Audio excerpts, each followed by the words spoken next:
तो खबर दोपहर में अपनी पहली खबर पर नजर डालते हैं। सबसे बड़ी खबर है रूसी राष्ट्रपति व्लादिमीर पुतिन के भारत दौरे की। आज शाम करीब 6:30 बजे राष्ट्रपति पुतिन 2 दिन के भारत दौरे पर आएंगे। दौरे को लेकर नई दिल्ली में स्वागत से सुरक्षा तक के सारे इंतजाम किए गए हैं। इस दौरान रूसी राष्ट्रपति अपने खास दोस्त प्रधानमंत्री मोदी से 2 बार मिलेंगे। एक मुलाकात तो आज ही प्रधानमंत्री आवास पर होगी। राष्ट्रपति पुतिन के इस दौरे पर क्या होगा खास, देखिए हमारी इस खास रिपोर्ट में। ये दोस्ती परवान चढ़ी है पिछले 11 सालों के अटूट भरोसे और हर हाल में एक दूसरे का साथ निभाने के वादे के साथ। रूस के राष्ट्रपति व्लादिमीर पुतिन आज शाम जब अपने भारत दौरे के लिए दिल्ली पहुंचेंगे तो पूरी दुनिया इस अटूट दोस्ती की एक नई गर्माहट की गवाह बनेगी। राष्ट्रपति पुतिन आज और कल भारत दौरे पर रहेंगे और इस दौरान वो 2 बार पीएम मोदी से मिलेंगे। एक बार मुलाकात प्राइवेट होगी और दूसरी बार हैदराबाद हाउस में होगी द्विपक्षीय वार्ता। रूसी राष्ट्रपति पुतिन आज शाम करीब 7 बजे नई दिल्ली पहुंचेंगे। पुतिन के भारत दौरे की शुरुआत पीएम मोदी के निवास पर प्राइवेट डिनर के साथ होगी। वहीं 5 दिसंबर की सुबह राष्ट्रपति पुतिन राजघाट में महात्मा गांधी के समाधि स्थल पर पुष्पांजलि अर्पित करेंगे। इसके अलावा सबकी निगाहें 5 दिसंबर को हैदराबाद हाउस में पीएम मोदी और राष्ट्रपति पुतिन की द्विपक्षीय वार्ता पर होगी। राष्ट्रपति द्रौपदी मुर्मू 5 दिसंबर को रूसी राष्ट्रपति के सम्मान में स्टेट डिनर का आयोजन करेंगी। इसके अलावा भारत रूस व्यापार फोरम के उद्घाटन सत्र में भी पीएम मोदी और राष्ट्रपति पुतिन उद्योगपतियों को संबोधित करेंगे। इसी साल सितंबर में चीन में हुई एससीओ शिखर सम्मेलन में पूरी दुनिया ने पीएम मोदी और रूसी राष्ट्रपति पुतिन के रिश्तों की गर्माहट देखी थी। पीएम मोदी और रूसी राष्ट्रपति पुतिन की दोस्ती के चर्चे पूरी दुनिया की जुबान पर हैं। इस बार राष्ट्रपति पुतिन का भारत दौरा क्यों है खास, ये भी बताएंगे आपको, लेकिन उससे पहले राष्ट्रपति पुतिन की सुरक्षा के इंतजामों के बारे में भी जान लीजिए। रूसी स्पेशल प्रोटेक्शन टीम दिल्ली पहुंच गई है। होटल, एयरपोर्ट और मीटिंग वेन्यू की बारीकी से जांच कर रही है रूसी स्पेशल प्रोटेक्शन टीम। खाने और पानी की जांच के लिए पुतिन के साथ चलता है मोबाइल केमिकल लैब। पुतिन का खाना और पानी रूस से ही आता है। वो लोकल खाना या पानी नहीं लेते। होटल और मीटिंग वेन्यू पर मल्टी लेयर सुरक्षा है। ऊंची इमारतों पर स्नाइपर्स मौजूद रहेंगे। ड्रोन और एंटी ड्रोन सिस्टम सक्रिय है। हर सिग्नल और नेटवर्क की तकनीकी मॉनिटरिंग होगी। हाई डेफिनेशन कैमरे और फेस रिकॉग्निशन सिस्टम को काम पर लगा दिया गया है।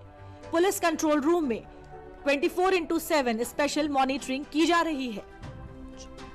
भारत का ये दौरा रूस के लिए कितना अहम है, इसका अंदाजा इस बात से ही लगाया जा सकता है कि राष्ट्रपति पुतिन इस दौरे पर अपने 7 मंत्रियों और कई बड़ी कंपनियों के सीईओ के साथ आ रहे हैं। ये संकेत है कि भारत दौरे पर किन किन मुद्दों पर दोनों देशों के बीच बातचीत और समझौता होगा।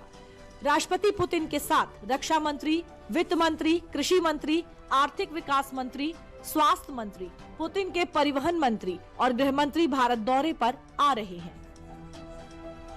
रूसी राष्ट्रपति पुतिन के भारत दौरे पर किन किन अहम समझौतों पर बात बन सकती है, अब इसको भी जान लीजिए। दोनों देशों का फोकस व्यापार रहेगा। दोनों ही देश द्विपक्षीय व्यापार अगले 5 साल में $100 अरब तक पहुंचाने के लिए प्रतिबद्ध हैं। इसके अलावा भारत और रूस के बीच औद्योगिक सहयोग बढ़ाने, संयुक्त प्रोजेक्ट्स लागू करने, उच्च तकनीक क्षेत्रों में सहयोग बढ़ाने और भारत से मानव संसाधन रूसी बाजार तक पहुंचाने को लेकर बातचीत कर सकते हैं। सबकी निगाहें हैं भारत और रूस के बीच रक्षा समझौतों पर बात की। तो मिली जानकारी के मुताबिक रूस के सबसे advance stealth fighter jet Su-57 की खरीद पर दोनों पक्षों में बात होगी।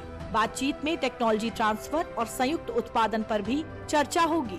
इसके अलावा S-400 डिफेंस सिस्टम की नई डील पर भी चर्चा होगी। अभी भारत के पास 3 S-400 मिसाइल सिस्टम हैं। डील के तहत बाकी 2 सिस्टम 2026 तक आने की उम्मीद है। इसके अलावा भारत को रूस लंबी दूरी की मिसाइल भी देगा। भारत और रूस के बीच बातचीत का तीसरा और रणनीतिक और सैन्य तौर पर सबसे मजबूत मुद्दा है रेलोस समझौते का। इसे रसद समझौता भी कह सकते हैं और पुतिन के भारत दौरे से ठीक पहले रूसी सांसद ने इस समझौते के पारस्परिक आदान प्रदान को मंजूरी दे दी है। समझौते के मुताबिक जरूरत पड़ने पर भारत और रूस की सेनाएं एक दूसरे की सुविधाओं का इस्तेमाल कर सकेंगे। दोनों देश की सेना एक दूसरे के ईंधन या बेस का भी इस्तेमाल जरूरत पड़ने पर कर सकेंगी। इस समझौते से संयुक्त सैन्य अभ्यास और लंबी दूरी के मिशन अधिक प्रभावी भी होंगे और इनमें खर्च भी कम होगा। रसद समझौता से भारत क्षेत्र में मौजूद रूसी नौसैनिक बंदरगाह सुविधाओं तक पहुंच जाएगा, जिससे भारतीय नौसेना की पहुंच बढ़ेगी और ध्रुवीय जल क्षेत्र में संचालन की क्षमता बढ़ेगी। इससे भारत को लॉजिस्टिक और सामरिक मजबूती मिलेगी। направленных на дальнейшее совершенствование деятельности объединения и укрепление многопланового сотрудничества в его рамках. माननीय प्रधानमंत्री जी, у нас такие отношения, что я считал, что вы и так все понимаете. हमारे इतने रिश्ते हैं कि मुझे ऐसा लगा कि आपको कोई अनुवाद नहीं चाहिए। पीएम मोदी और राष्ट्रपति पुतिन के बीच द्विपक्षीय वार्ता हुई थी। उस समय राष्ट्रपति पुतिन का भारत और पीएम मोदी के साथ रिश्तों को लेकर की गई ये टिप्पणी पूरी दुनिया को बता गई कि भारत और रूस की यारी है दुनिया में सबसे प्यारी।